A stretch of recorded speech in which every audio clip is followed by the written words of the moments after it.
کون سے وسائل ہیں، ذرائع ہیں، کون سے طریقے ہیں جن سے ہم مقاصد کو معلوم کر سکتے ہیں۔ یہ دوسرا موضوع تھا۔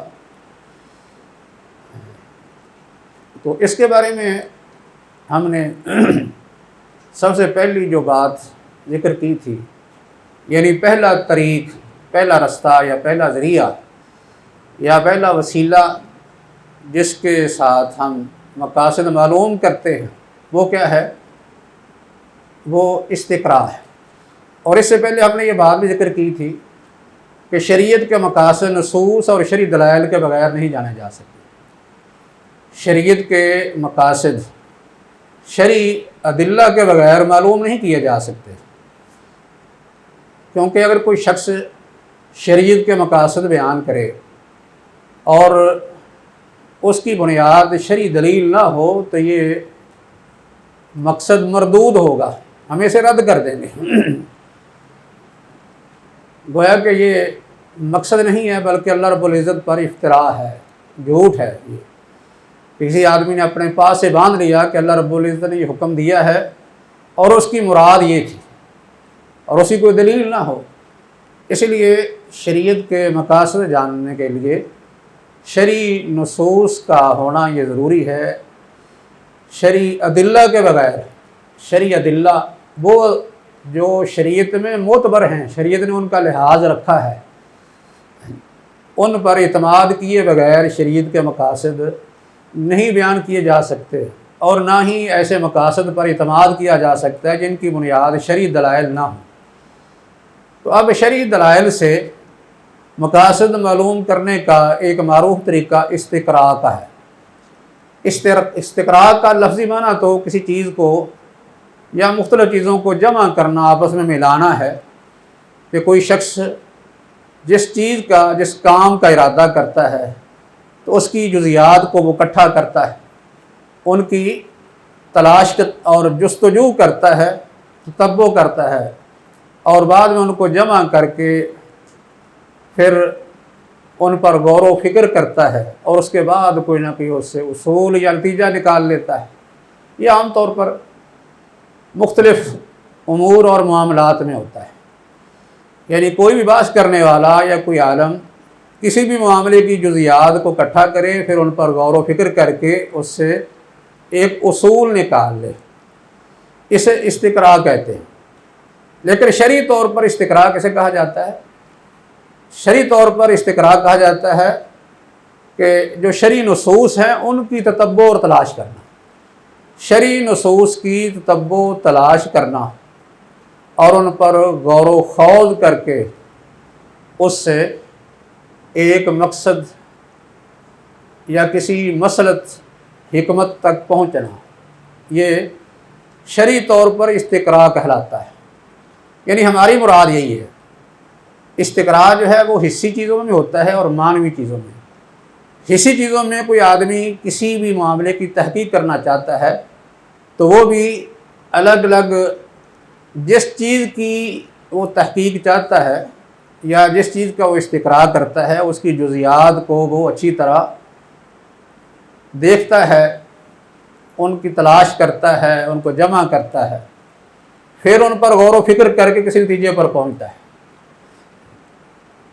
جیسا کہ اس کی مثال دی تھی نا کہ کوئی شخص ایک کلاس پر کوئی حکم لگانا چاہتا ہے تو اس کے لیے وہ ہر ایک طالب علم کی الگ الگ جو ہے وہ جانچ پڑتال کرے گا، اس کا جائزہ لے گا، ہر طالب علم کا الگ جائزہ لے کے اس کے بعد غور و خوض کر کے ایک نتیجے پر پہنچے گا کہ یہ ساری کلاس کیسی ہے۔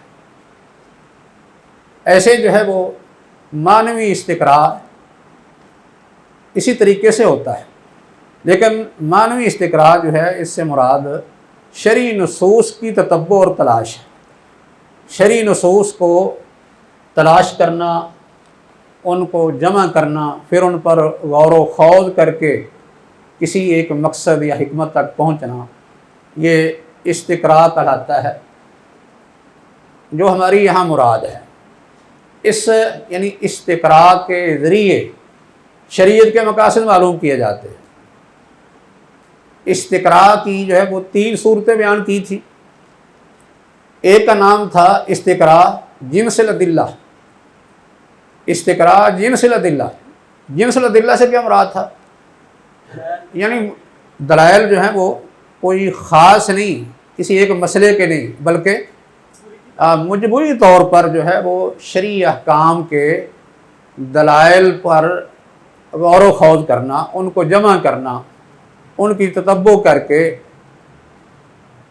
ان پر غور و فکر کر کے ان سے ایک مقصد تک پہنچنا، یعنی شریعت کے سارے ابواب مراد ہیں۔ اس سے شریعت کے مختلف ابواب پر کوئی شخص غور کرتا ہے، مثلا اس میں کتاب الطہارت ہے، کتاب الصلاۃ، کتاب زکوٰۃ ہے، اس طرح کتاب البیوع، کتاب الصیام، کتاب الحج اور باقی دیگر ابواب، سارے ابواب پر غور و خوض کر کے ان کے دلائل پر، یعنی ان کو پہلے جمع کرتا ہے، تلاش کرتا ہے، پھر ان پر غور و خوض کر کے ایک نتیجہ پر پہنچتا ہے کہ شریعت کے سارے دلائل جو ہیں، یا ان میں سے غالب، بعض دفعہ کچھ دلائل رہ بھی جاتے ہیں، غالب دلائل پر غور و خوض کر کے ایک نتیجے پر پہنچتا ہے کہ شریعت آسانی چاہتی ہے، تاثیر چاہتی ہے۔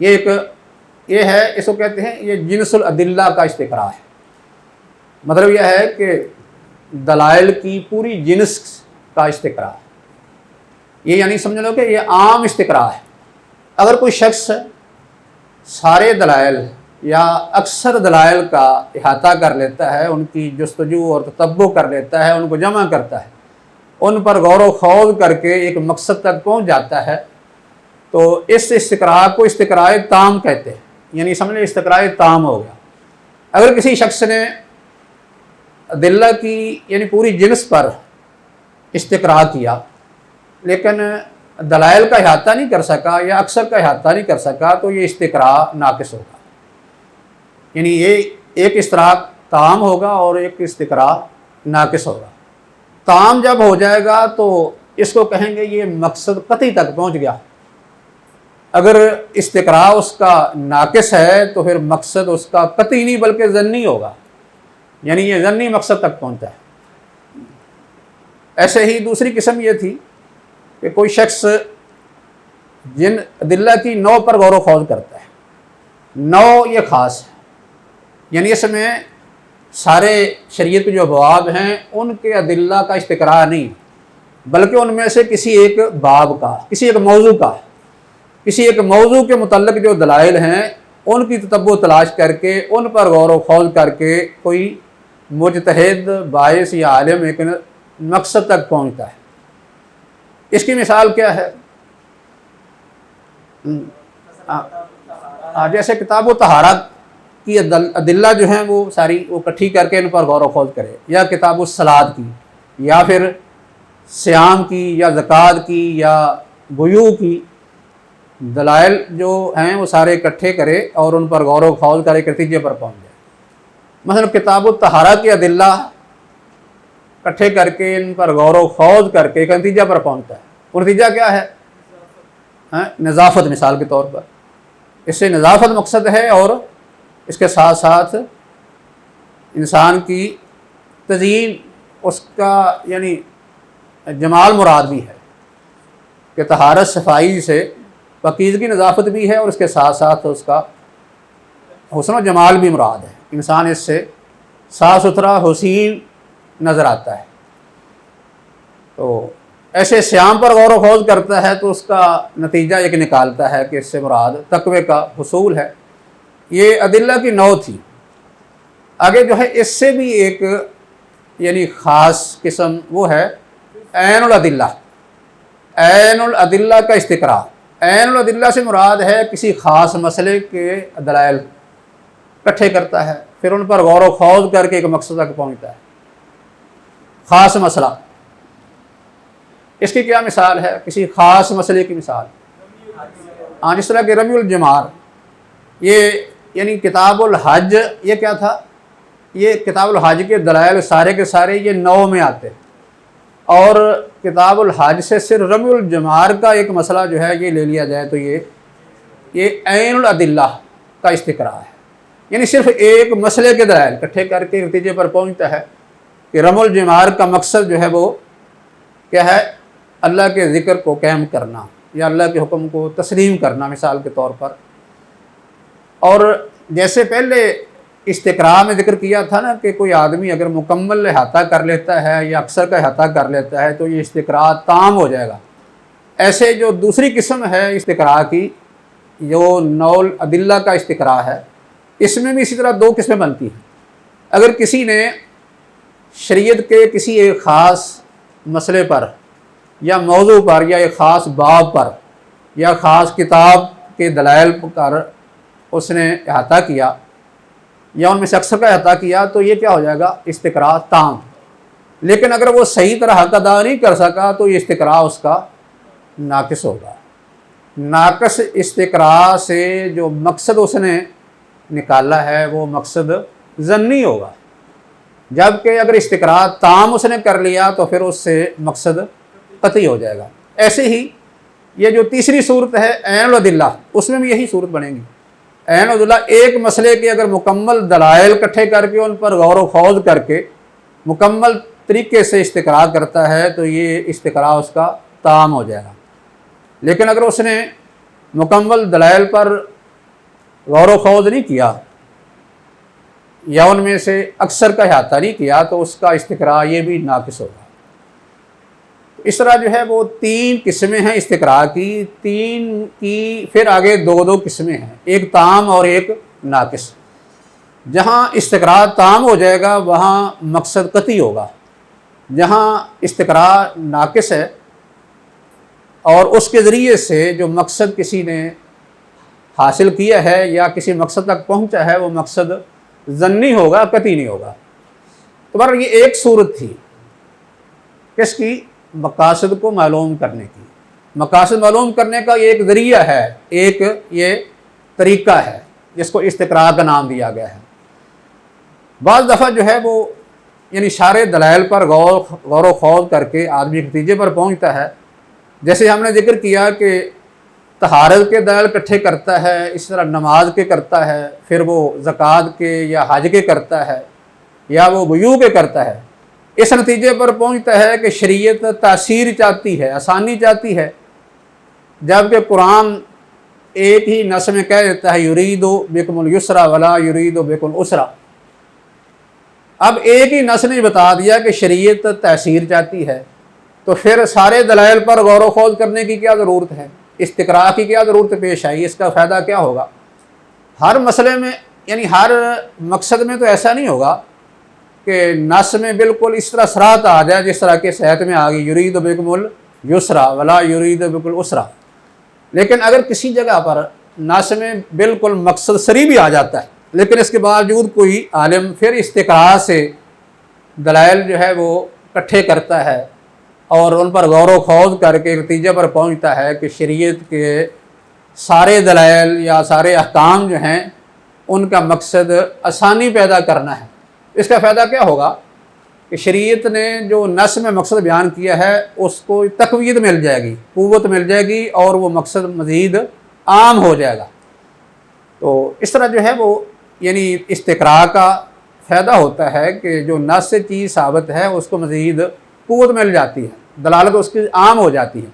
یہ جو ہم نے جو تقسیم کی استقراء کی، پہلا استقراء جو ہے اس سے جو مقصد حاصل ہوتا ہے وہ کیا ہے، عام ہے، اور دوسرے استقراء سے جو مقصد حاصل ہوتا ہے وہ کیا ہے، خاص ہے، اور تیسرے استقراء سے جو مقصد حاصل ہوگا وہ کیا ہوگا، وہ خاص الخاص یا اس کو کیا ہے وہ جزئی ہے، وہ مقصد جزئی ہے، اور دوسرے استقراء سے جو مقصد حاصل ہوگا وہ مقصد خاص ہے، اور پہلے استقراء سے جو مقصد حاصل ہوگا وہ مقصد عام ہوگا۔ اس طرح اس کی تقسیم ہو جائے گی۔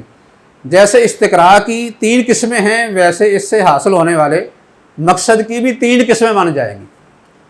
اس کے بعد دوسرا طریقہ کیا ذکر کیا تھا، جس سے مقاصد معلوم ہوتے ہیں، نصوص کی دلالت، یہ نص خود دلالت کرتی ہے جیسے ابھی یہ پیش کی تھی نا، یرید اللہ بکم السرا ولا یرید بکم العسرا، یہ نص ہے، مقصد کو بیان کر رہی ہے۔ اس طرح اور بھی نصوص جو مقاصد کی ادلہ میں ہم نے بیان کی تھی کہ شرعی نصوص جو مقاصد پر دلالت کرتے ہیں وہ اس میں سارے آ جاتے ہیں۔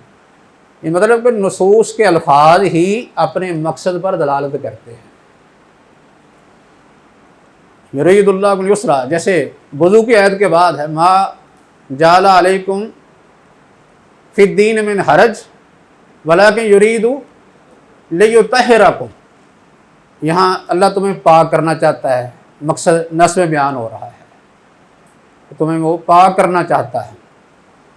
تو ایسے ہی باقی بھی نصوص ہیں جہاں مقصد ساتھ ہی بیان کر دے، وَلَكُمْ فِي الْقِصَاصِ حَیَاتٌ یَا أُولِي الْأَلْبَابِ، اس طرح کی آیات، یعنی نص کے الفاظ ہی اپنے مقصد پر دلالت کر رہے ہوتے ہیں۔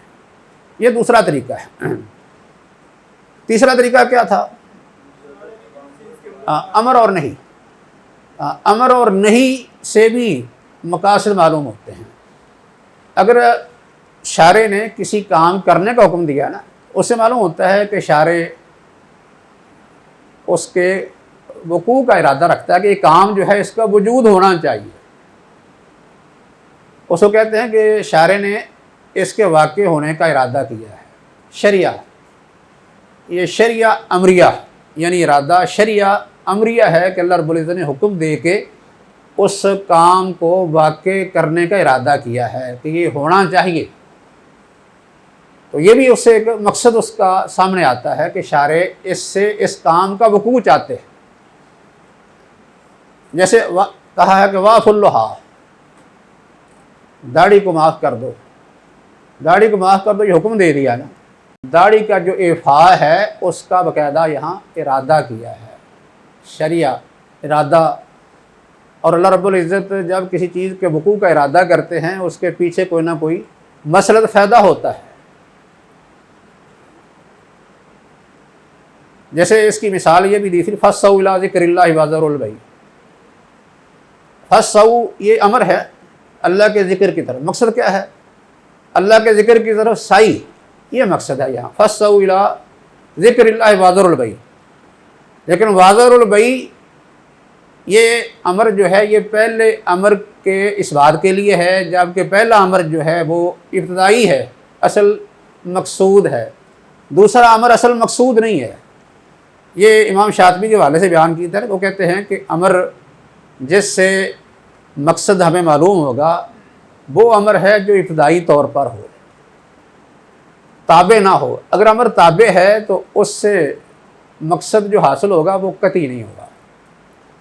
جیسے وَذَرُوا الْبَيْعَ کہ بیع کو چھوڑ دو، بیع کو چھوڑنا اصل مقصد نہیں ہے، بیع کو چھڑوانا اصل شارع کا مقصد نہیں، بلکہ شارع کا مقصد بیع سے روکنے سے کیا ہے؟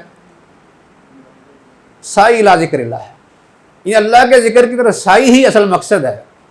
اس مقصد کے لیے ہی بیع کو چھوڑنے کا حکم دیا، ورنہ ایک یعنی وہ شخص جس پر جمعہ واجب نہیں، مثال کے طور پر مسافر پر واجب نہیں ہے، عورت پر واجب نہیں، بچے پر واجب نہیں ہے۔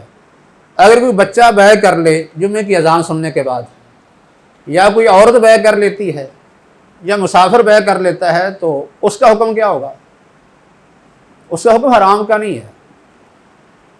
یعنی جمعے کی اذان سننے کے بعد عام مسلمان کے لیے بیع کرنا حرام ہے، لیکن جن پر جمعہ واجب نہیں ان کے لیے حرام نہیں ہے۔ اس سے معلوم ہوتا ہے کہ شارع کا اصل مقصد بیع سے روکنا نہیں، بلکہ اصل مقصد اللہ کے ذکر کی طرف سعی ہے، یعنی اس کے لیے تیار کرنا مقصد ہے کہ جو چیز اس کے لیے رکاوٹ تھی اس سے روک دیا۔ تو امر اور نہیں دو، یعنی امر بھی مقصد معلوم کرنے کے لیے ہوتا ہے، اور جب کسی کام سے روکا جائے تو اس سے بھی مقصد ظاہر ہوتا ہے کہ جس سے شارع روک رہے ہیں اس کی نہیں شارع کی مراد ہے، یعنی وہ کام جو اس کا وجود نہیں ہونا چاہیے، اور اس کا لازم نتیجہ اس کے اندر کوئی نہ کوئی فساد ہے، خرابی ہے، خواہ وہ ہمیں سمجھ میں آئے یا نہ آئے۔ جیسے ہم نے ذکر کیا نا کہ پہلے کچھ مقاصد ایسے ہیں شریعت کے جو ہماری عقل فوری قبول کر لیتی ہے، کچھ ایسے ہیں کہ وہ جلدی سمجھ نہیں آتے، بعض دفعہ بالکل ہی نہیں آتے، بعض دفعہ غور و فکر کرنے کے بعد آ جاتے ہیں، کئی دفعہ غور و فکر کرنے کے بعد بھی نہیں آتے۔ لیکن اس کا مقصد یہ نہیں کہ ان احکام کے پیچھے کوئی مقاصد نہیں، مقاصد ضرور ہوتے ہیں۔ تو اس لیے نہیں جب ہو، یعنی کسی کام سے شارع روکا ہو، تو شارع کا مقصد اس کام کا عدم وقوع ہے کہ اس کا واقع نہیں ہونا چاہیے، باقاعدہ شارع اس کام کے وجود کو نہیں چاہتے، پسند نہیں کرتے شرعی طور پر، کیونکہ اس کے اندر کوئی نہ کوئی فساد خرابی ہے۔ جو جس کام سے روکا گیا ہے اس پر غور و فکر کرنے سے سمجھ میں آ جاتی ہے۔ یہ تیسری صورت تھی۔ چوتھی کیا تھی؟ چوتھی صورت یا چوتھا رستہ، چوتھا ذریعہ شریعت کے مقاصد کو معلوم کرنے کا، وہ یہ تھا کہ احکام کی علتیں معلوم کی جائیں۔ جب آپ احکام کی علتیں معلوم کر لیں گے تو اس کے بعد پھر احکام کے مقاصد بھی معلوم ہو جائیں گے۔ علت معلوم ہونے کے بعد مقاصد معلوم ہو جاتے ہیں۔ شرعی احکام کی علتیں معلوم کرنا یہ بھی ایک ذریعہ ہے، کیونکہ علتیں جو ہیں وہ کیا کرتی ہیں؟ مقاصد کے بارے میں یعنی رہنمائی کرتی ہیں۔ علت جو ہوتی ہے وہ مقصد کی طرف رہنمائی کرتی ہے۔ اس کی مثال کیا ہے؟ جیسے ہم نے مسافر کے لیے نماز کی یعنی قصر کی رخصت ہے، نماز قصر کر سکتا ہے یا روزہ چھوڑ سکتا ہے، تو یہ رخصت یا بیمار آدمی کو رخصت دی گئی ہے۔ بیمار آدمی کے لیے رخصت ہے، اس کے لیے رخصت کس چیز کی ہے؟ بیمار آدمی کے لیے وہ نماز ضرورت کے تحت اگر واقع ضرورت بن جائے تو نماز جمع کر سکتا ہے، یا پھر بیٹھ کے پڑھ لے یا لیٹ کے پڑھ لے، اشارے سے پڑھ لے، یہ اس کے لیے بہرحال آسانیاں ہیں۔ یہ بیماری ایک علت ہے یا سفر یہ علت ہے۔ قرآن نے روزے کے مسئلہ میں دو خاص کر یہ عذر پہ بیان کیے، من کان منکم مریضا او علی سفر فعدۃ من ایام اخر، تو بیماری اور ایک سفر اس کو علت قرار دیا ہے۔ تو جب ہم مسافر کے لیے نماز کے قصر کرنے کی علت سفر بیان کریں گے تو اس کے بعد اس کی حکمت سمجھ آ جائے گی، اور وہ حکمت کیا ہے؟ وہ ہے مشقت کو دور کرنا، اس کے لیے آسانی پیدا کرنا۔ اس لیے کہ عام طور پر سفر میں مشقت ہوتی ہے، اور یہ مشقت ایک جو روٹین کی مشقت ہے نا، جس کو عادت کی مشقت کہتے ہیں، اس سے ذرا آگے بڑھ جاتی ہے، کیونکہ ایک مشقت وہ ہے جو شرعی احکام پر عمل کرنے سے انسان کو برداشت کرنا ہوتی ہے۔ ہم عام طور پر نماز پڑھتے ہیں گرمی سردی میں، تو اس سے بھی کوئی نہ کوئی مشقت تو ہوتی ہے، لیکن یہ مشقت وہ ہے جو معمول کی ہے۔ اس کو کہتے ہیں کہ وہ یعنی یہ مشقت عادت کے مطابق ہوتی ہے، روٹین کی، یعنی عام معمول کے مطابق۔ جب معمول سے کوئی مشقت نکلتی ہے وہاں شارع کوئی نہ کوئی رخصت دے دیتا ہے۔ بیماری کی حالت یہ انسان کی نارمل حالت نہیں ہوتی، نارمل حالت انسان کی صحت کی ہے۔ جیسے انسان کی نارمل حالت جو ہے وہ ایک جگہ مقیم ہونے کی ہے، مسافر ہونے کی حالت یہ نارمل نہیں ہے، اصل نہیں ہے۔ تو جب آدمی سفر کی طرف نکلتا ہے تو اس سے مشقت کچھ عادت سے بڑھ جاتی ہے، اس لیے وہاں شارع نے اس کو رخصت دے دی۔ بہرحال مشقت کو دور کرنا، اس کے لیے آسانی وہاں پہنچانا، یہ مقصد ہے۔ تو جب ہم نے علت معلوم کی تو اس کے پیچھے جو ہے مقصد یہ بھی یعنی معلوم ہو گیا۔ علتوں کو معلوم کرنے سے مقاصد یہ معلوم ہوتے ہیں، یعنی احکام کی تعلیل سے مقاصد کا حصول یا ان کی معرفت، ان کا علم یہ آسان ہو جاتا ہے۔ یہ علتیں اس کے لیے رہنمائی کرتی ہیں۔ ایسے ہی نمازوں کو جمع کرنے کا تصور ایک سفر میں ہے۔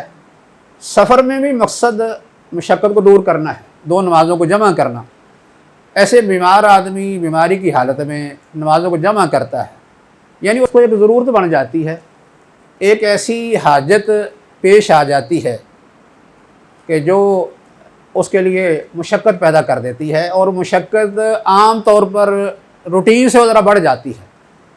اس لیے وہاں اس کو نمازوں کو جمع کرنا یہ جائز ہوتا ہے۔ اگرچہ ہمارے ہاں جو ہے وہ نمازوں کو جمع کرنے کی صورتیں اور بھی ہیں آج کل، جیسے بارش کے وقت 2 نمازوں کو جمع کر لیا، اس طرح آندھی میں، طوفان میں، یا برف باری میں، یا بڑی سخت سردی میں، یا کسی کے خوف سے نمازوں کو جمع کرنے کا تصور یہ پایا جاتا ہے۔ اگرچہ یہ جمع کی صورتیں جو ہیں وہ اختلافی ہیں کہ یہ جائز ہیں یا کہ نہیں، کیونکہ مسجد میں اگر کوئی آدمی نہیں آ سکتا تو اس کی دوسری صورت گھر میں پڑھنے کی ہوتی ہے کہ گھر میں وقت پر پڑھی جا سکتی ہے نماز، لیکن بعض دفعہ ضرورت بن بھی جاتی ہے کہ 2 نمازیں جو ہیں وہ وقت پر نہیں پڑھی جاتی، انہیں کو اکٹھا کرنا ایک ضرورت یا حاجت بن جاتی ہے۔ جیسا کہ ایک مثال تو اس دن دی تھی کہ اگر آج بھی جو ہے کوئی ضرورت ایسی بن جاتی ہے، کوئی حاجت پیش آ جاتی ہے کہ شرعی طور پر اس کا اعتبار کیا گیا ہے، یعنی جب ایسی مشقت بن جائے کہ جو انسان کے لیے مشکل پیدا کر دیتی ہے، جیسے ہم نے شروع میں پڑھا تھا نا کہ انسان کے لیے کوئی ضروریات ہوتی ہیں، کچھ حاجیات ہوتی ہیں، حاجیات میں انسان کافی مشقت میں پڑ جاتا ہے، تو یہاں بھی شریعت نے مشقت کے ازالے کے لیے کچھ رخصتیں دی ہیں۔ تو ان رخصتوں میں جو ہے وہ یا تو اس کو ہوتا ہے کہ ایک فریضہ چھوڑنے کی اجازت ہوتی ہے، یا کسی ناجائز کام کو، حرام کام کو کرنے کی اجازت دے دی جاتی ہے۔ اس طرح کر کے مقصد اس کو آسانی دینا، یا اس کے لیے جو مشکلات ہیں، تنگی ہے، اس کو دور کرنا مقصد ہوتا ہے۔ تو اس کی ایک مثال اس طرح ذکر کی تھی جو آج کل ضرورت بن بھی جاتی ہے، جس طرح کہ ڈاکٹر کوئی آپریشن کر رہا ہے تو اس دوران اس کو وقت پر نماز پڑھنا مشکل ہو جاتا ہے، خاص کر سردیوں میں تو زیادہ مشکل بن جاتی ہے۔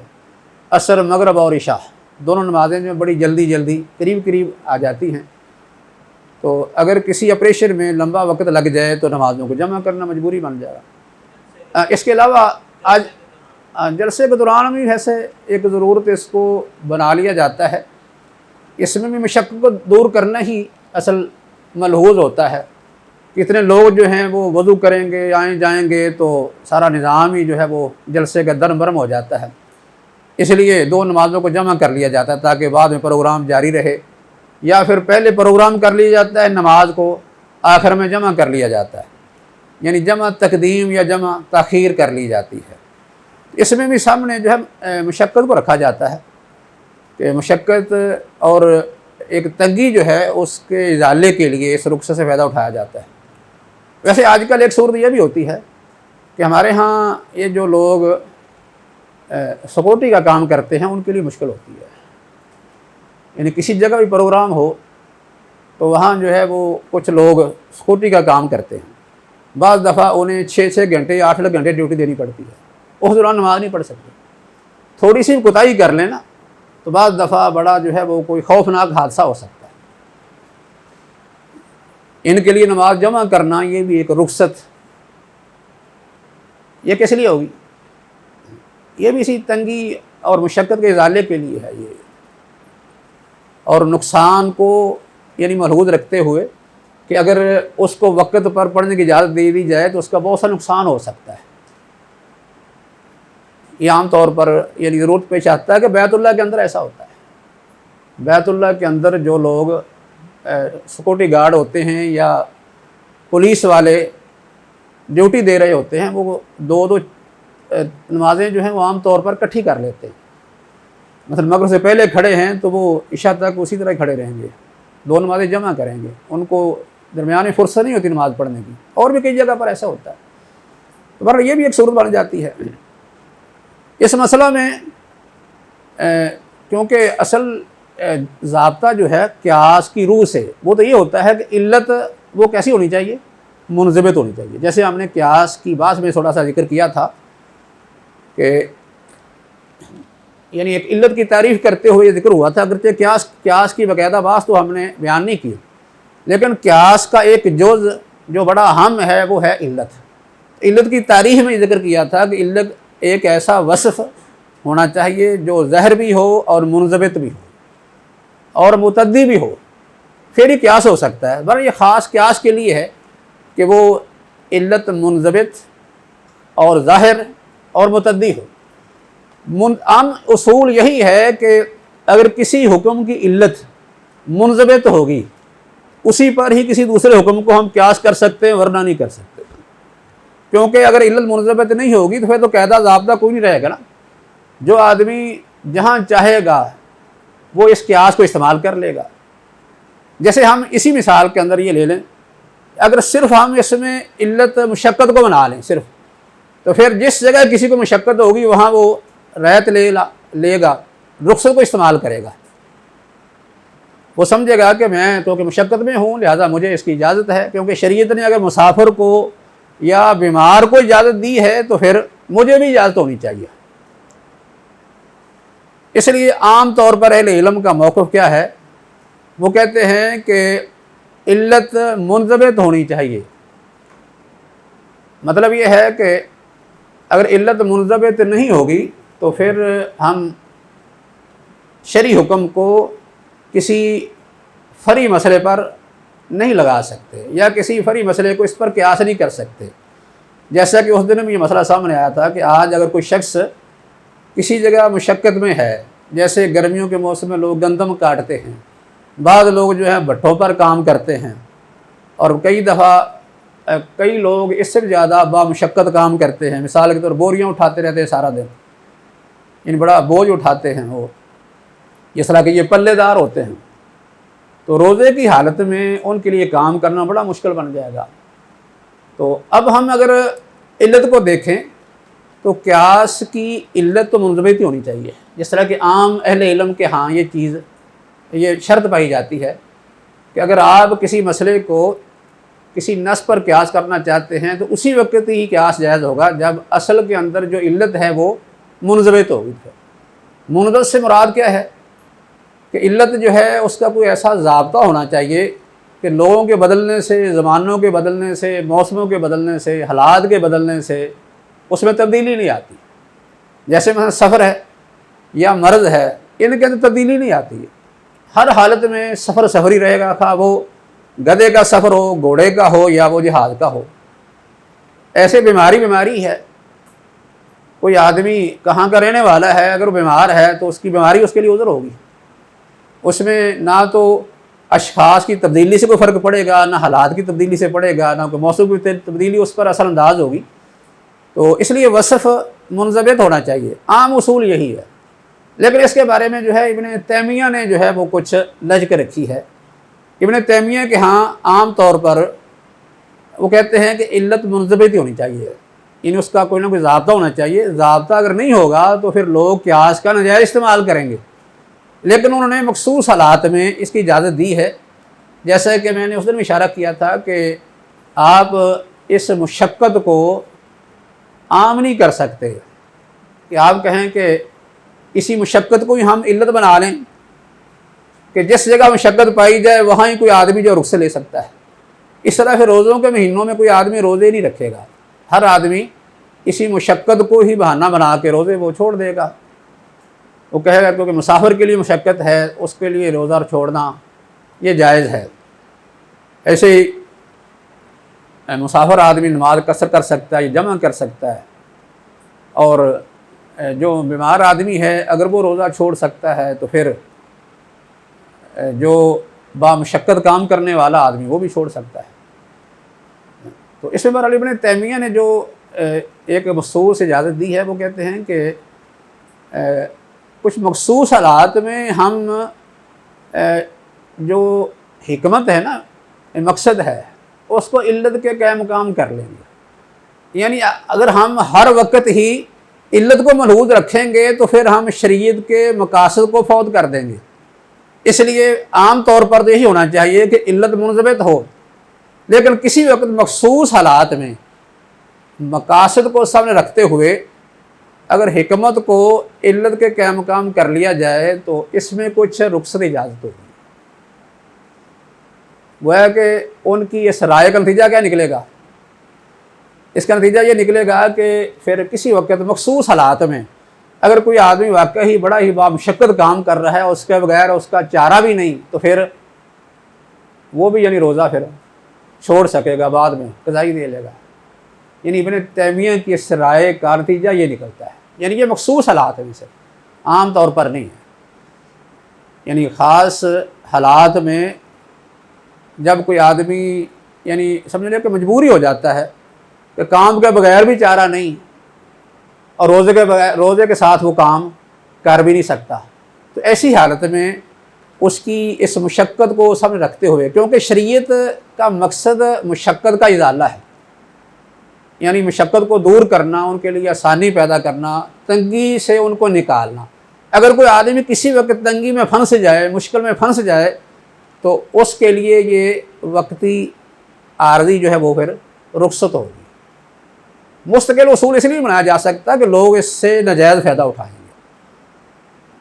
یعنی یہ وقتی فیصلہ جو ہے وہ ہر آدمی کے لیے کرنا بھی مشکل ہوتا ہے. یہ فیصلے جو ہے اگر آپ عوام کے ہاتھ میں دے دیں گے تو پھر تو وہ اپنی مرضی سے استعمال کریں گے. اس لیے اس کا فیصلہ بھی جو ہے وہ کسی صاحب علم کو ہی کرنا چاہیے کہ حالات کو سامنے رکھ کے کسی کے لیے ایسی کوئی رخصت دے کہ وہ جو مشقت میں آدمی تنگی میں پڑا ہوا ہے، اس کی تنگی اور مشقت جو ہے وہ دور ہو سکے. جس طرح کہ کوئی چند مثالیں پہلے آئی تھی، خصوصی طور پر جس طرح کہ یہ موسم کٹائی کا ہوتا ہے نا، گندم کے ضائع ہونے کا بھی خطرہ ہوتا ہے، اور دن بھی وہی مخصوص ہوتے ہیں. روزے کی حالت میں بعض دفعہ ایک آدمی وہ کاٹ بھی نہیں سکتا، کاٹے نہ تو مال بھی ضائع ہو رہا ہے، جبکہ مال کا تحفظ بھی شریعت کے مقاصد میں سے ایک مقصد ہے. تو اس طرح کا فیصلہ جو ہے وقتی طور پر یہ کیا جا سکتا ہے. پر یہ ابن تیمیہ کی ایک رائے تھی، اگرچہ باقی اہل علم عام طور پر اس کو قبول نہیں کرتے. ان کے ہاں علت کے لیے اصول یہی ہے کہ وہ منضبط ہو. اگر منضبط نہیں ہے تو پھر آپ حکمت کو علت بنا کے اس سے فائدہ نہیں اٹھا سکتے یا اس سے رخصت کو استعمال نہیں کر سکتے. لیکن ابن تیمیہ نے بہرحال یہ ایک خاص صورت میں یعنی مخصوص حالات میں کہا ہے کہ شریعت کے مقاصد کو سامنے رکھ کے کہ اگر ہم بالکل علت سے ہی چمٹے رہے تو نتیجہ کیا نکلے گا کہ بعض دفعہ اس سے شریعت کے مقاصد فوت ہو جائیں گے. اس لیے شریعت کے مقاصد کو سامنے رکھتے ہوئے وقتی طور پر یہ کوئی اجازت ہو سکتی ہے. تو بل یہ ہم بات جو کر رہے تھے اس کا اصل موضوع کیا تھا کہ شرعی احکام کی علتوں کو معلوم کرنا، تاکہ ہم ان علتوں کے ذریعے سے شریعت کے مقاصد تک پہنچ جائیں. یہ چوتھی صورت تھی. یہ چار صورتیں وہ ہیں جن کا تعلق نصوص سے ہے. ان چار صورتوں کا یعنی چار یہ ذرائع یا وسائل ہیں یہ مقاصد کو معلوم کرنے کے، جن کا تعلق نصوص سے ہے. ان سے مقاصد معلوم کیے جاتے ہیں یا مقاصد کی معرفت حاصل کی جاتی ہے. اب اس کے بعد جو پانچویں صورت ہے ایک، وہ یہ ہے کہ شارع کا ساکت ہونا، یعنی کسی معاملے میں شارع جو ہے وہ سکوت اختیار کرے، کوئی حکم نہ بتائے. یعنی شارع نے کسی چیز پر یا کسی معاملے پر کوئی حکم نہ لگایا ہو، اس کو کہتے ہیں یہ کیا ہے؟ سکوت الشارع، شارع کا سکوت. شارع کا جو سکوت ہے اس کی دو صورتیں ہیں.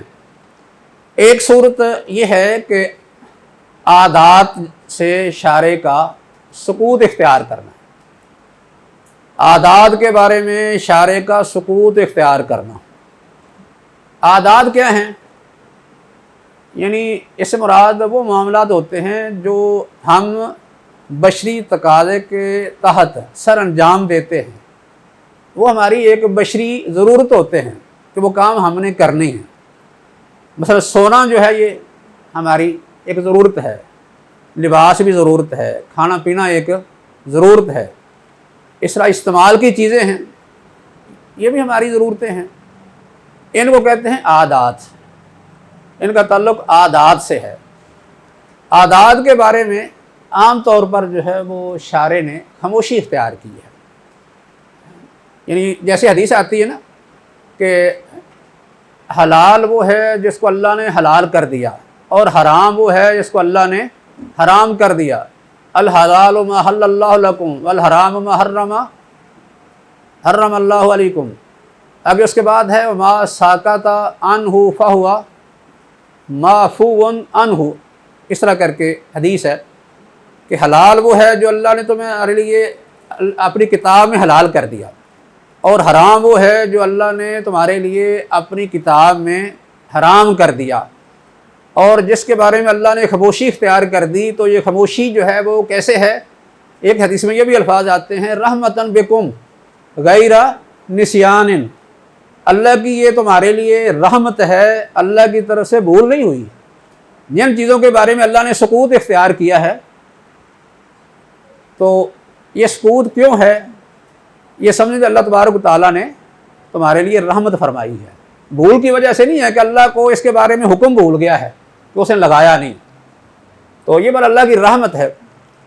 تو ما ساکت عنہ معفو، اس طرح بھی حدیث کے الفاظ آتے ہیں۔ اس سے مراد یہی ہے کہ وہ عادات جن کے بارے میں شارع نے سکوت اختیار کیا ہے۔ سکوت کا مقصد یہ نہیں ہے کہ بالکل ہی ان کے بارے میں کوئی نص نہیں ہے یا ان پر کوئی ثواب نہیں ہے۔ جو عادات ہوتی ہیں نیت کے مطابق ان پر ثواب ملتا ہے۔ اگر کوئی آدمی ایک کام بطور عادت کرتا ہے، مثلا نیند جو ہے تو عادت، ایک انسان کی ضرورت ہے، انسان کے جسم کے لیے یہ ایک ضروری چیز ہے، اس کے بغیر انسان کی زندگی قائم نہیں رہ سکتی۔ لیکن نیند اگر کوئی آدمی اس نیت سے کرے کہ میں ذرا آرام کر کے بعد میں اٹھ کے نماز پڑھوں گا یا اللہ کی عبادت کروں گا، تو اس کا سونا بھی یہ عبادت بن جائے گا، اس پر ثواب ہوگا، ہے یہ عادت۔ ایسے ہی کھانا پینا انسان بطور عادت ویسے تو کرتا ہے، لیکن اگر اس کی نیت یہ ہو کہ میں نے یہ کھانا کھا کے بعد میں اللہ کی عبادت کرنی ہے یا کوئی دین کا کام کرنا ہے، تو یہ کھانا بھی اس کے لیے عبادت بن جائے گا۔ گویا کہ جب نیت اللہ کے تقرب کی بن جائے گی، پھر عادات جو ہیں یہ بھی عبادات بن جاتی ہیں۔ ویسے عام طور پر عادات کے اندر اصول کیا ہے؟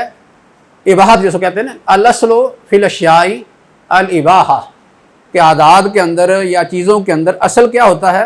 اباحت ہوتی ہے کہ وہ چیزیں جائز ہیں، اللہ کے شارع خود اس سے منع کر دے۔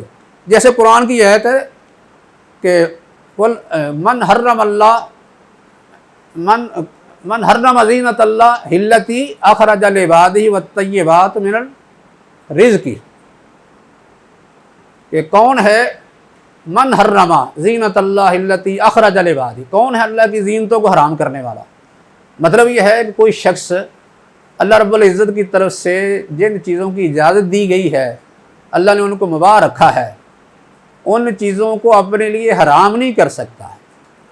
نہ تو وہ اللہ نے ان پر واجب کی ہیں، انسان اپنی ضرورت کے مطابق ان کو استعمال کر سکتا ہے، اور نہ ہی ان چیزوں کو حرام کر سکتا ہے، لیکن اس کے لیے کچھ نہ کوئی اصول بتا دیے۔ جیسے کھانے پینے کے لیے اصول تو ہے نا، کھانے کے مثلا آداب ہیں، یا اتنا کھانا جس سے انسان کی زندگی قائم رہ سکے، اس طرح اتنا لباس جس سے انسان گرمی سردی سے بچ سکے اور اپنے سطر کا جو ہے وہ تحفظ کر سکے، یہ تو ضرورت ہے۔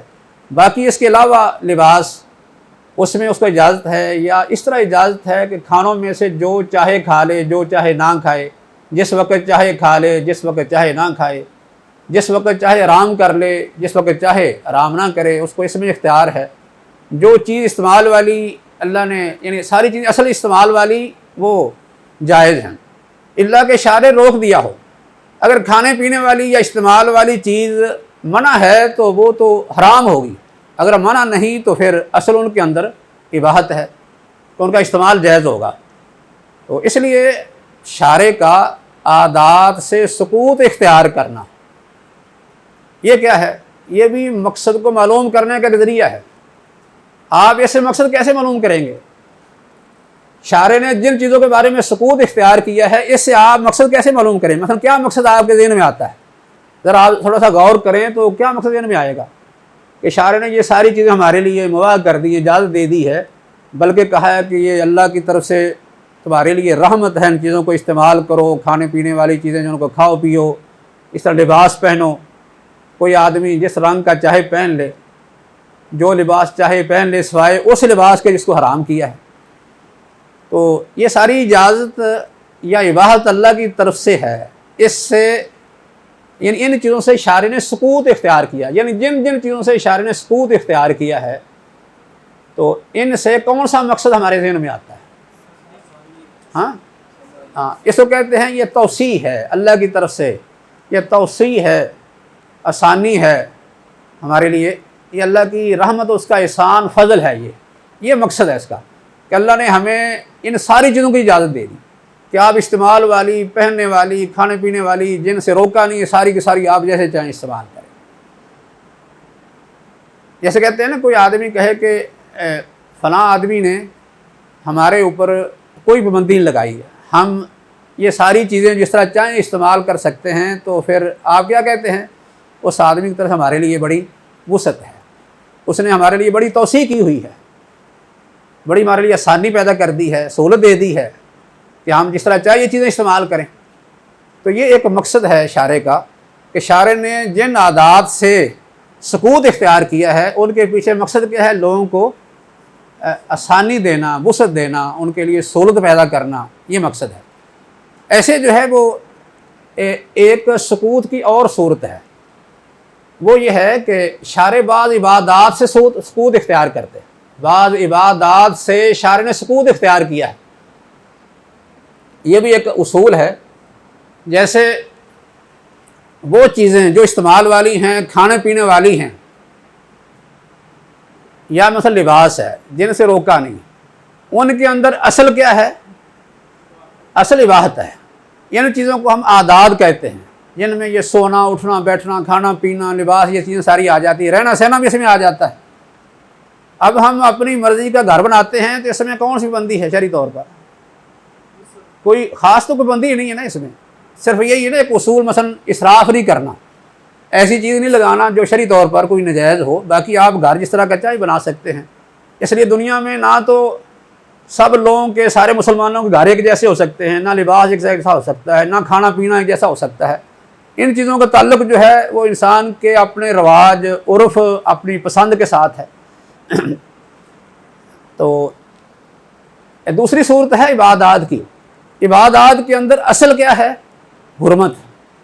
عبادات میں اصل حرمت ہے، کوئی عبادت انسان اپنے پاس سے نہیں بنا سکتا ہے۔ عبادت وہی ہوگی جس کی شارع نے باقاعدہ اجازت دی ہے، یا شارع نے باقاعدہ کسی عبادت کو مقرر کیا ہے، وہی عبادت ہو سکتی ہے۔ اس کے علاوہ کوئی شخص اپنے پاس سے کوئی عبادت نہیں گڑھ سکتا۔ اگر گڑھے گا تو ہم اس کو کیا کہیں گے؟ بدعت کہیں گے کہ وہ بدعت ہے، اور اللہ کے ہاں وہ مردود ہے، بلکہ ایسی بات کرنے والا اللہ کے ہاں ثواب کا مستحق ہونے کی بجائے سزا کا مستحق ہو جاتا ہے۔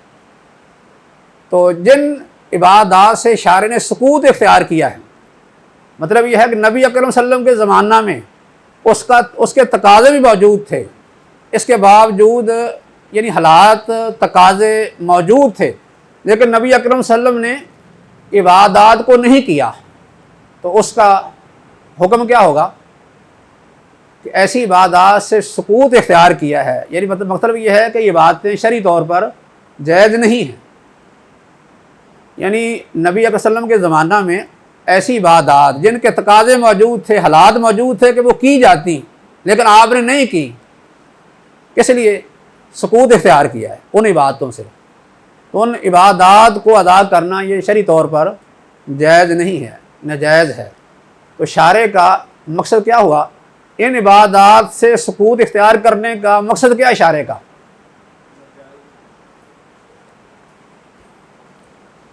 ان عبادات سے سکوت اختیار کرنے کا کیا مقصد ہے؟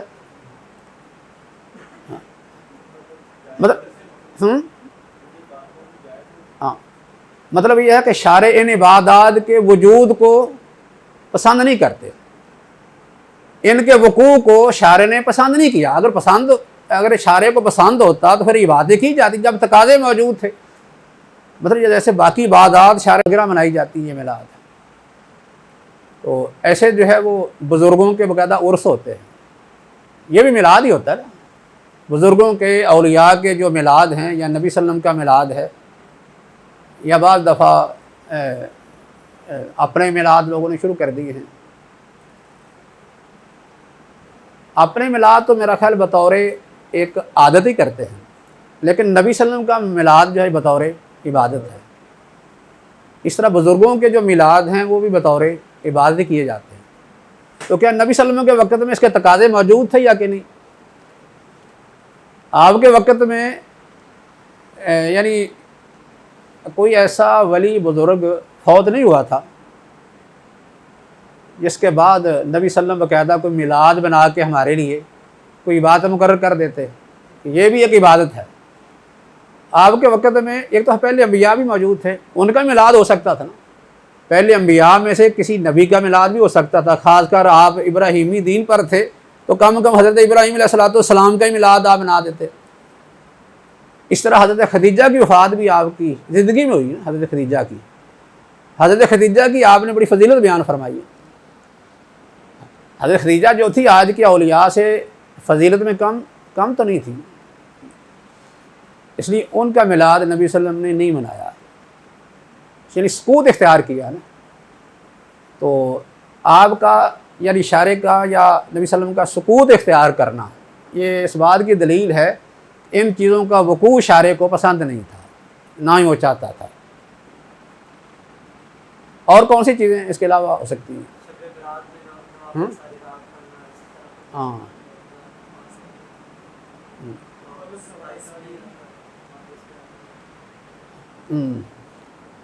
ہاں یہ چیزیں بھی ہیں. شب برات کی بات, اس طرح شب معراج کی بات, یہ بھی واقعات پہلے ہو چکے تھے. مکی زندگی کے مثلا واقعات ہیں یہ, خاص کر معراج کا واقعہ, معراج کی رات, اس طرح شب برات. آپ نے شبان کی فضیلت بیان کی ہے لیکن شب برات کی کوئی خاص عبادت بیان نہیں کی. یہ چیزیں یعنی اس کے تقاضے موجود تھے. اگر یہ چیزیں مشروع ہوتی یا شارع کو مقصود ہوتی تو پھر کوئی نہ کوئی چیز ان کے بارے میں بیان کر دی جاتی یا عبادت کوئی مقرر کر دی جاتی, لیکن شارع نے کوئی چیز ان کے بارے میں کوئی عبادت مقرر نہیں کی. یہ ہے عبادات سے سکوت.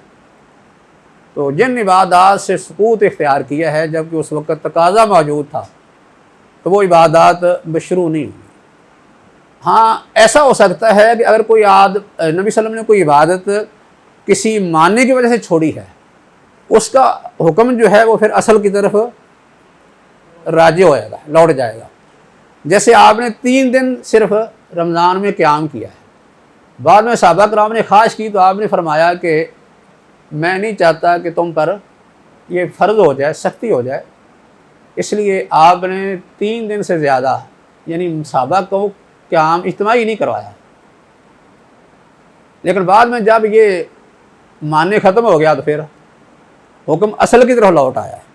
اس لیے بعد میں حضرت عمر نے سب کو پھر اکٹھا کر دیا, ایک امام کے پیچھے سارے جو ہیں وہ تراویح پڑھیں گے, کیونکہ یہ وقتی ماننے تھا.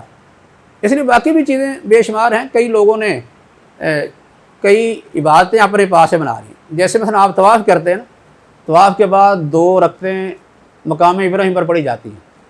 کئی لوگ ایسے ہیں وہ صفا مروہ کی سعی کرتے ہیں تو وہاں بھی 2 رکعتیں پڑھتے ہیں. جمرات کی رمی کرتے ہیں تو وہاں بھی 2 رکعتیں پڑھ دیتے ہیں. مزدلفہ میں ٹھہرتے ہیں تو وہاں بھی 2 رکعتیں پڑھ دی. تو یہ عبادتیں جو ہیں وہ نبی صلی اللہ علیہ وسلم کی طرف سے ثابت نہیں ہیں, بلکہ ان کے بارے میں خاموشی ہے. اس لیے یہ یعنی ایسی باتیں ہیں کہ ان کے تقاضے اس وقت موجود تھے, ہو سکتی تھی, لیکن آپ نے نہیں کی, خاموشی اختیار کی ہے نا. اس لیے ان کا وقوع شارع کو پسند نہیں تھا. جیسے مثال کے طور آج اجتماعی طور پر ذکر ہوتا ہے, اجتماعی ذکر نبی صلی اللہ علیہ وسلم ثابت ہے. اجتماعی ذکر ہو سکتا تھا نا, مسجد میں آپ اگر درس دیتے تھے, نمازیں پڑھاتے تھے, لوگوں کو تعلیم دیتے تھے, مسائل بتاتے تھے, سوالوں کے جواب دیتے تھے, باقاعدہ تقریریں کرتے تھے آپ, تو وہاں اجتماعی ذکر کیوں نہیں ہو سکتا تھا؟ اجتماعی درود کیوں نہیں ہو سکتا تھا؟ اجتماعی درود یا اجتماعی ذکر یہ ہو سکتے تھے نا. لیکن ان عبادات سے شارع نے سکوت اختیار کیا ہے. تو اس کا مطلب یہ ہے کہ شارع ان چیزوں کے وجود کو یعنی خواہ وہ ظاہری طور پر عبادتیں نظر آتی لیکن ان عبادتوں کے وجود کو پسند نہیں کرتے تھے, اس لیے سکوت اختیار کیا. بہرحال یہ بھی ایک ذریعہ ہے شارع کے مقاصد معلوم کرنے کا کہ اگر شارع نے عادات سے سکوت اختیار کیا ہے, اس کا مطلب ہے کہ جن عادات سے روکا نہیں وہ ساری کی ساری جائز ہیں. اس میں لوگوں کے لیے آسانی, وسعت, ان کے لیے جو ہے وہ سمجھنے اس چیز ایک یعنی مزید خوشحالی ہے ان کے لیے. ایک یعنی یہ سمجھ لیں کہ تحسینیات میں بھی چیزیں آ جاتی ہیں, ان میں بہت سی چیزیں تحسینیات میں آ جاتی ہیں کہ ہمیں شریعت نے منع نہیں کیا, وسعت دے دی ہے کہ آپ جو ہے ان چیزوں کو استعمال کر لیں.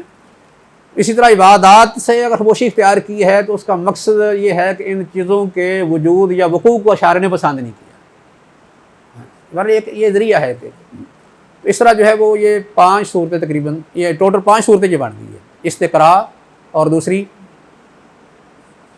یعنی نصوص کے الفاظ، اور تیسری چیز امر نہیں، اور چوتھی احکام کی علتوں کو پہچاننا تاکہ ہم مقاصد تک پہنچ جائیں، اور 5ویں چیز شارع کا سقوط، یہ بھی مقاصد کی طرح رہنمائی کرتا ہے۔ وما علینا الا البلاغ۔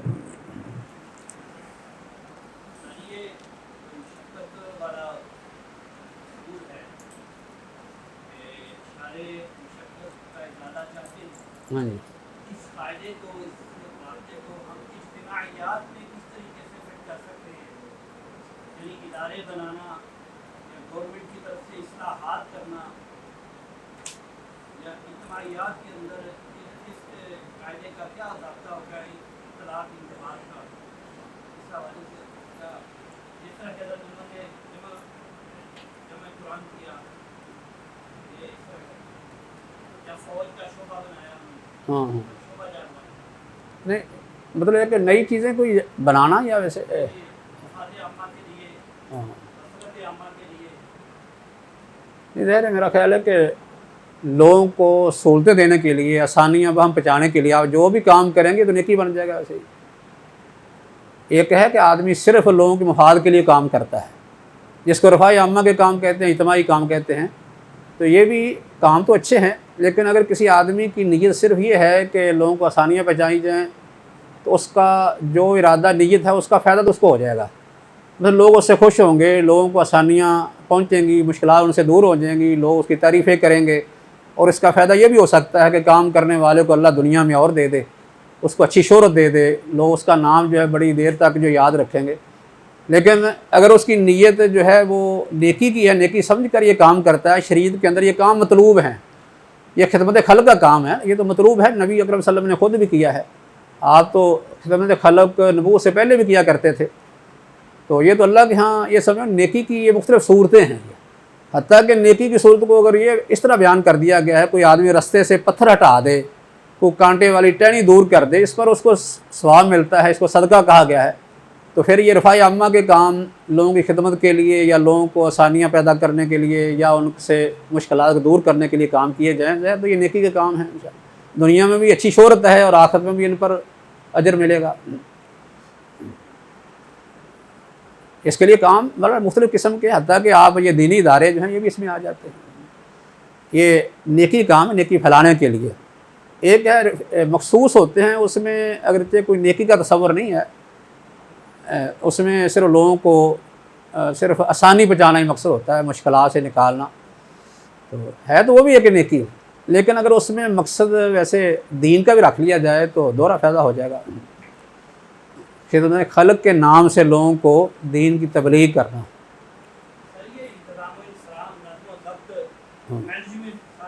ہاں اس میں یہ تو خیر جو انتظام اسلام میرا خیال ہے یہ تو ابھی ایک اسلام کا حصہ ہے ایک، کیونکہ اس کے بغیر تو کام چل نہیں سکتا، اور اس کی سب سے بڑی دلیل یہ ہے کہ اسلام کے اندر ہم بے شمار، بلکہ میرا خیال ہر حکم کے اندر ہم کوئی نہ کوئی ڈسپلن ہی دیکھتے ہیں۔ سب سے پہلا ڈسپلن تو یہ ہے کہ خلیفہ کا ہونا، امیر کا ہونا، اس کا تصور اسلام کے اندر بہت زیادہ ہے کہ بڑی سطح سے لے کر چھوٹی سطح تک جو ہے امیر کا ہونا، تو یہ نظام کو درست کرنے کے لیے ہے۔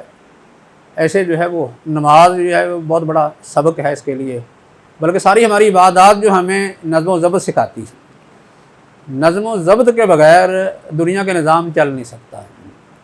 اس لیے شریعت کے جتنے بھی احکام کے یا ہمارے مختلف پہلو ہیں، ان میں ہر ایک میں کوئی نہ کوئی ڈسپلن کا پہلو ضرور نکل آتا ہے۔ ہاں اس میں ظاہر ہے کہ اشاروں میں بھی اشاروں میں رکنا بھی اسی میں آ جائے گا، بلکہ بعد ضرورت بن جاتی ہے، کیونکہ اس میں لوگوں کی جان مال کا تحفظ ہے نا، ایک تنگی سے نکالنا بھی ہے۔ آپ اس وقت دیکھ لیں کسی جگہ اشارہ اگر اس طرح کھلا رہ جاتا ہے نا یا خراب ہو جاتا ہے، کیسے لوگ دوسرے پھنس سے جاتے ہیں، اس میں حادثات بھی ہوتے ہیں، جانی نقصان ہوتا ہے، کبھی مالی بھی ہو جاتا ہے، لڑائی جھگڑے، آپس میں گالی گلوچ یا کم سے کم وقت کا ضیاع ضرور ہوتا ہے، کیونکہ ہر آدمی جب ایسے ہی ایک دوسرے میں دھنستا جائے گا تو ٹریفک جام رہتی ہے، 1 2 یا 5 منٹ صبر کرنے کے بجائے لوگ 5 گھنٹے کھڑے رہتے ہیں، کتنی مشقت میں ہوتے ہیں۔ اس لیے لوگوں کے فائدے کے لیے سارا یہ نظام ہے اشاروں کا۔ اس کے علاوہ بھی انتظامی معاملات جو حکومتوں کی طرف سے، اداروں کی طرف سے ہوتے ہیں، اس میں بہرحال مفاد ان کا ہی ہوتا ہے، بہت بڑے مقاصد ان کے پیچھے ہوتے ہیں۔ اگر یہ نظام نہ ہو تو پھر یہ یعنی اس طرح کر کے یعنی تنظیم باقاعدہ نہ کی جائے یا ایک ڈسپلن نہ بنایا جائے تو لوگ جو ہیں وہ کتنے بھی نیک ہو جائیں نا، اس کے باوجود زندگی کا نظام نہیں چل سکتا ہے، کیونکہ اگر کسی جگہ پر 1000 آدمی رہتا ہے تو ان میں سے چند ایسے ہوں گے جو خود اپنے آپ کو نظم کا پابند بنانے والے، چند آپ کو نظر آئیں گے گنتی کے، باقی سارے ایسے ہوں گے۔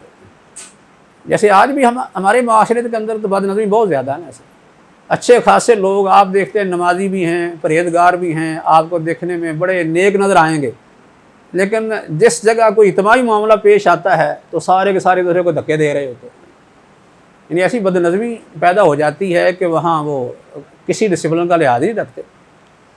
کوئی چیز جو ہے وہ آپ کوئی تقسیم کرنا شروع کر دیں تو وہاں کیا بنتا ہے،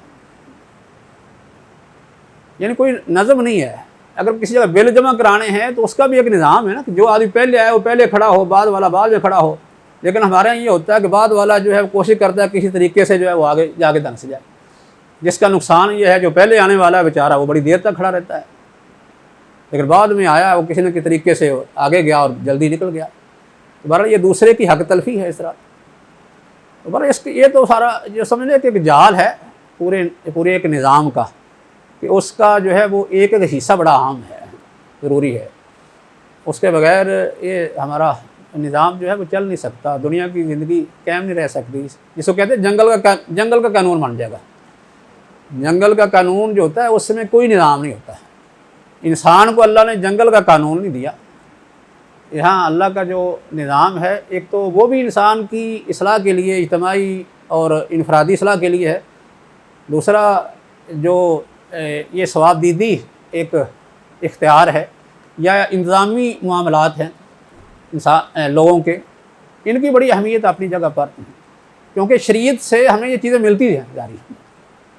یعنی مطلب یہ ہے کہ آج کل ہمارے ہاں جو نظام ہے اس کی ایک جزئی پر نص تو نہیں ہوگی، لیکن مجموعی طور پر جو مقاصد ہیں وہ تو آج بھی موجود ہیں، صرف اس کی شکلیں بدل گئی نا، کچھ چیزیں نئی آ گئیں، اشارے آ گئے، اور جو ہے وہ ہمارے یہاں بل جمع کرانے کے لیے لینے لگتی ہیں، یا کچھ چیزیں لینے دینے کے لیے دکانیں، مارکیٹیں، ان کا اپنا ایک انداز ہے۔ ویسے یعنی ایک نظم جو ہے وہ تو پرانا ہی چل رہا ہے آپ کے وقت سے۔ اس وقت ہی نبی صلی اللہ علیہ وسلم نے نظموں کو بڑی اہمیت دی تھی، نظم کے مطابق نظم کی بندی کے لیے تو وہ حدیث بھی پیش کی جاتی ہے نا، کہ نبی صلی اللہ علیہ وسلم نے صحابہ کو کہا تھا آج تم سب نے صبح کے وقت ایک جنگ کے لیے کہا تھا نکل جاؤ، جمعے والے دن جنگ کے لیے نکل جاؤ، باقی سارے صحابہ نکل گئے، عبداللہ بن رواحہ پیچھے رہ گئے تھے۔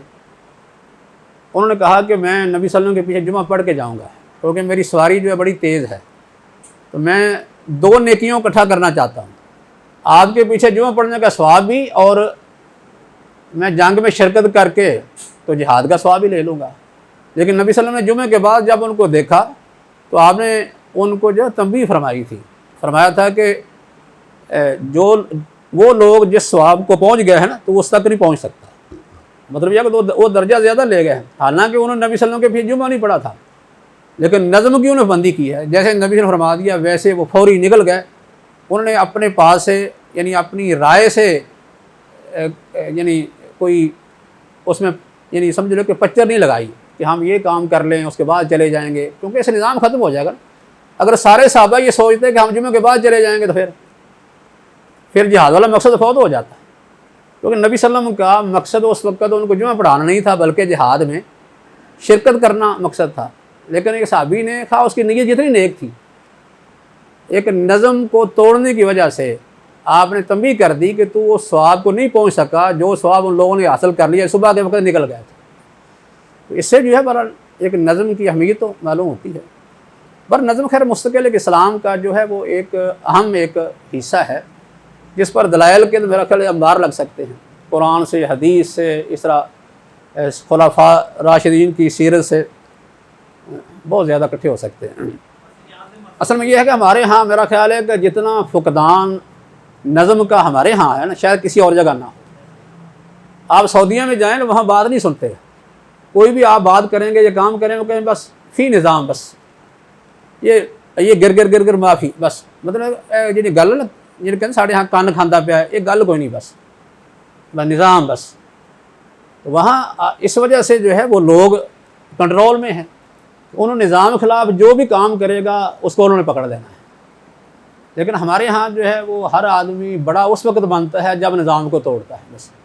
اس کا نتیجہ یہ ہے کہ پورے ہمارے معاشرے ملک کے اندر بدنظمی ہے، یعنی کسی آدمی کے ذہن میں نظم کا کوئی احترام نہیں، قانون کا کوئی احترام نہیں ہے۔